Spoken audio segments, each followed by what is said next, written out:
know what you do. Don't pass up the opportunity. Don't go for a mannequin when you can actually be on that floor.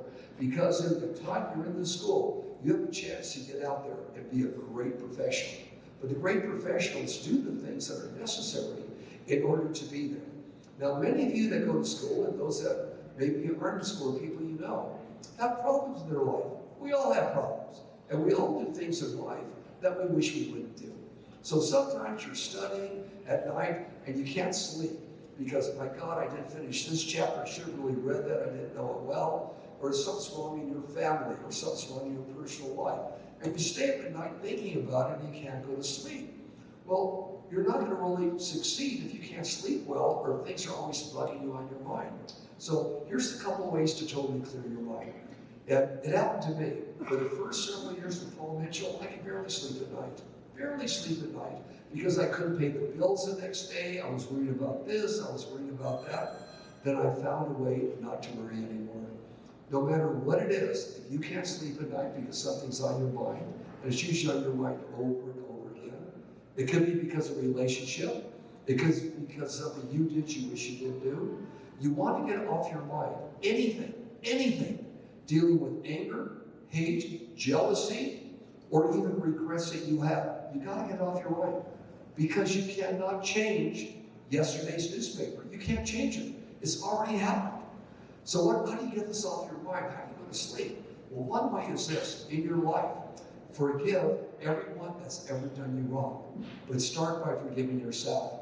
I'm a pretty good guy. There's some things I've done in my life that I would have changed and not done. I would have done totally differently, okay? But there's nothing I can do about it. It's yesterday's newspaper. We're living today. First thing you gotta do is forgive yourself. For all the things you say, God, I wish I didn't do that. If I could have done this differently, look what would have happened, look what would have happened. You can't change it. It's already happened. So the first thing you do is forgive yourself.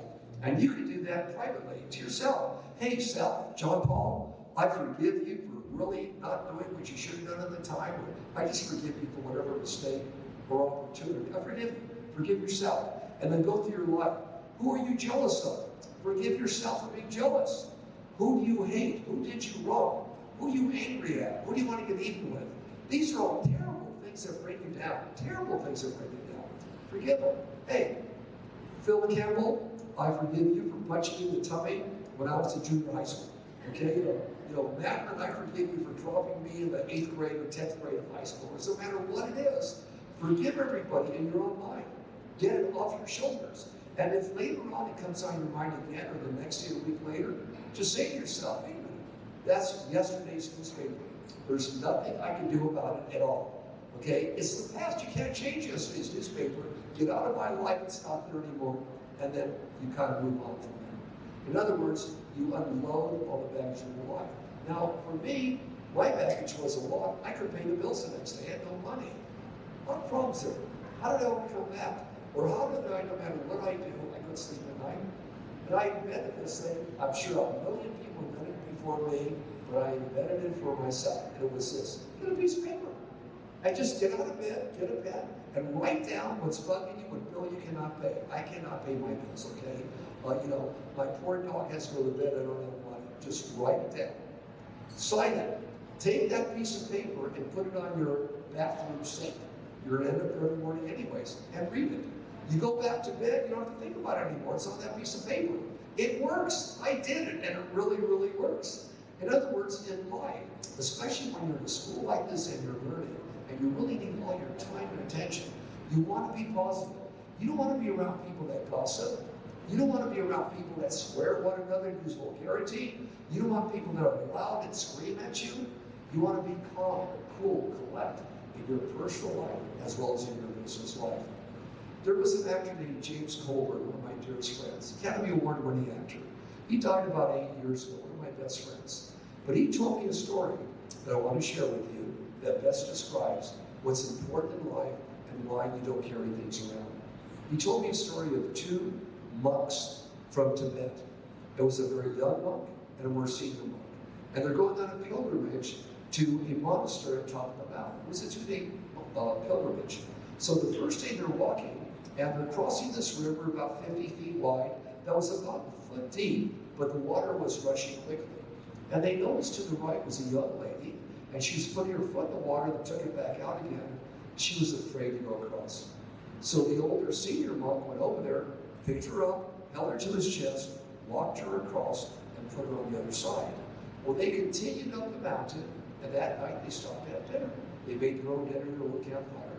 And during dinner, the young monk said to the senior monk, I've been carrying something with me all day long. I can't carry it any longer. I've got to ask you a question. Sure, what is it? We take vows not to touch a female.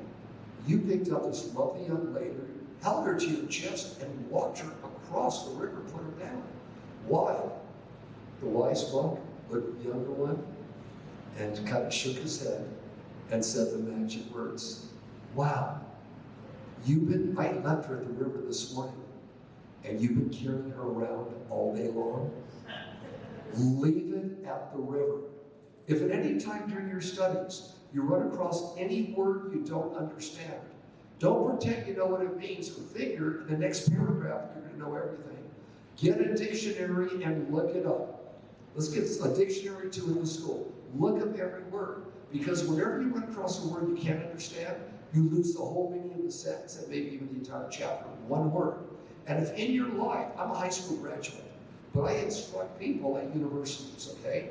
But I look up, if I don't understand a word, I look it up. If you will look up every word you don't understand, even if it's 10 times in the dictionary for every paragraph, your IQ, your intelligence will jump 20% within 3 months. It's amazing what that does, knowing the meaning of words. And these are just some of the things to give you new basis, because today is the first day of the rest of your life. And on behalf of all of John Paul Mitchell Systems, we are in this industry for at least another 342 years. In 2004, a young student raised her hand in the audience and said to me, JP, everyone else has sold their company. You've never sold Paul Mitchell. You've been clean to your word. You'll keep it in the professional beauty industry where no matter what things change in distribution, money goes back to hairdressers. And you'll stay that way. But what if you die? Then what'll happen when someone takes over the company? So she was right.